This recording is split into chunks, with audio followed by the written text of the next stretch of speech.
అనేక రోగాలకి మనం గురవుతున్నామంటే మనం తీసుకునే ఆహారం ద్వారానే వస్తున్నాయి. గవర్నమెంట్ ఆధ్వర్యంలో నడుస్తున్న ల్యాబ్ ఉందో ఇక్కడ చేసే టెస్ట్ కి 100% ఎక్యురెన్సీ ఉంటుంది. ఆహార భద్రతా అధికారులు తనిఖీలు చేసే సందర్భంలో అనేక లంచాలకి కానీ అవినీతికి కానీ పాల్పడుతూ సరైన రీతిలో చేయట్లేదని ఒక నివేదిక మా వద్ద ఉంది. ఏదైతే టెస్టులు చేయాల్సిన అవసరం ఉన్న ల్యాబ్స్ పనిచేయకపోవడం, వీటి తాలూకా టెస్టులన్నీ కూడా ప్రైవేట్ ల్యాబ్స్ లో చేయించడం. 15 రోజుల్లో మీకు వాడుకలోకి తెస్తామని చెప్పారు. జరిగిన తర్వాత ఆ ముఖంగా ఉండే వాహనాన్ని ఈ ముఖంగా పెట్టారు తప్ప ఎటువంటి చలనము లేదు అధికారుల్లో. విశాఖలో ఫుడ్ సేఫ్టీ ఆన్ వీల్స్ వాహనం వినియోగంపై వివాదం చెలరేగింది. ప్రజల ఆరోగ్య రక్షణ కోసం తీసుకువచ్చిన ఈ మొబైల్ ల్యాబ్ ఇప్పటికీ పూర్తి స్థాయిలో పనిచేయకపోవడంపై బీజేపీ నాయకులు ఆందోళన వ్యక్తం చేశారు. ప్రజల ప్రాణాలను గాలికి వదిలేసిన అధికారులు వెంటనే రాజీనామా చేయాలి.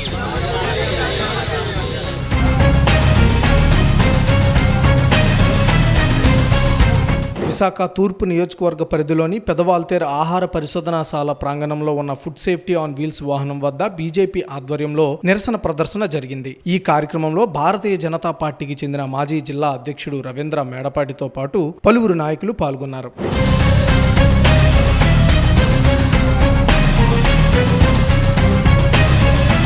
అనంతరం రవీంద్ర మాట్లాడుతూ 2024లో ప్రధాని నరేంద్ర మోదీ వర్చువల్ గా ప్రారంభించిన ఈ సంచార ప్రయోగశాల ఇప్పటి వరకు ఎలాంటి పరీక్షలు నిర్వహించలేదని విమర్శించారు. ప్రజలకు, వ్యాపారస్తులకు ఆహార భద్రతపై అవగాహన కల్పించడంలో కూడా అధికారులు విఫలమయ్యారని ఆయన ఆరోపించారు. ఆంధ్రప్రదేశ్ విభజన తరువాత కేంద్ర ప్రభుత్వం రాష్ట్రానికి 3 ల్యాబ్లు కేటాయించిందని గుర్తు చేసిన ఆయన నిధులను విభజించడం వల్ల ఏ ఒక్క ల్యాబ్లోనూ సరైన పరిశోధనలు జరగడం లేదని తెలిపారు. Food safety on wheels vehicle ముందు ఉన్నాం మనం ఇప్పుడు విశాఖపట్నంలో. అయితే 2024 ఫిబ్రవరి 25న మన ప్రధాని నరేంద్ర మోడీ గారు వర్చువల్ గా ప్రారంభించడం జరిగింది. ఈ రోజు వరకు కూడా ఎటువంటి టెస్ట్ కి నోచుకోలేదు. అంతేకాకుండా అందులో ఉన్న విలువైన సామాగ్రి అంతా కూడా పాడైపోవడానికి సిద్ధంగా ఉంది. కాబట్టి ఇక్కడ అధికారులందరినీ కూడా మేము తక్షణమే రాష్ట్ర ప్రభుత్వానికి నివేదిక పంపించి త్వరితగతిన దీన్ని ప్రారంభించాలని చెప్పి కోరుతున్నాం. ముఖ్యంగా ఆహార భద్రతా అధికారులు తనిఖీలు చేసే సందర్భంలో అనేక లంచాలకి కానీ అవినీతికి కానీ పాల్పడుతూ సరైన రీతిలో చేయట్లేదని ఒక నివేదిక మా వద్ద ఉంది. అంతేకాకుండా ఏదైతే టెస్టులు చేయాల్సిన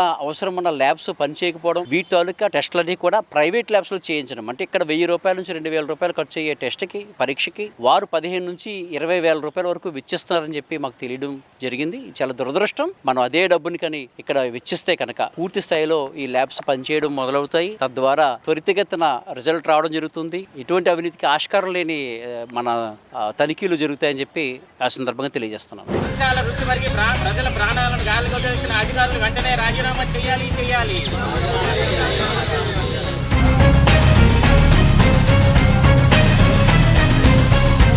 విశాఖ ఫుడ్ కంట్రోలర్ కళ్యాణ్ చక్రవర్తి మాట్లాడుతూ ఇటీవల శ్రీకాకుళం జిల్లాలో డయేరియా వ్యాప్తి సమయంలో ఈ మొబైల్ ల్యాబ్ను వినియోగించామని తెలిపారు. అలాగే సిబ్బంది కొరత కారణంగా పూర్తి స్థాయిలో సేవలు అందించలేకపోతున్నామని, నియామకాల కోసం ప్రభుత్వానికి ప్రతిపాదనలు పంపామని చెప్పారు. వారం 10 రోజుల్లో అనుమతులు వచ్చే అవకాశం ఉందని వెల్లడించారు. ఆల్రెడీ దీన్ని వర్కింగ్ కండిషన్ లో ఉంది. ఆల్రెడీ మన శ్రీకాకుళం మన డయేరియా ఇష్యూ వచ్చినప్పుడు మా వాళ్ళు వెళ్ళి ఒక 15 డేస్ అక్కడ ఆల్రెడీ ఉండొచ్చారు. ఆల్రెడీ నేను ఇంతకుముందు కూడా మీరు వచ్చినప్పుడు కూడా నేను ఆల్రెడీ పేపర్స్ అవి కూడా చూపించాను. ఏ అయితే మనం అక్కడ స్టాఫ్ రిక్రూట్మెంట్కి ఏం కావాలని ఆల్రెడీ ఇచ్చాను నేను పేపర్స్.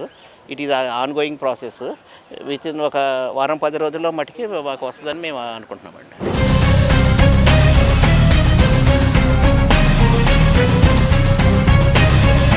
మొత్తానికి ప్రజలు ఆరోగ్య రక్షణకు కీలకమైన ఫుడ్ సేఫ్టీ ఆన్ వీల్స్ వాహనం పూర్తి స్థాయిలో పనిచేయాలంటే సిబ్బంది నియామకం, సమన్వయం అత్యవసరం. అధికారులు, ప్రభుత్వం తక్షణ చర్యలు తీసుకుంటేనే ప్రజలకు పూర్తి ప్రయోజనం చేకూరనుంది.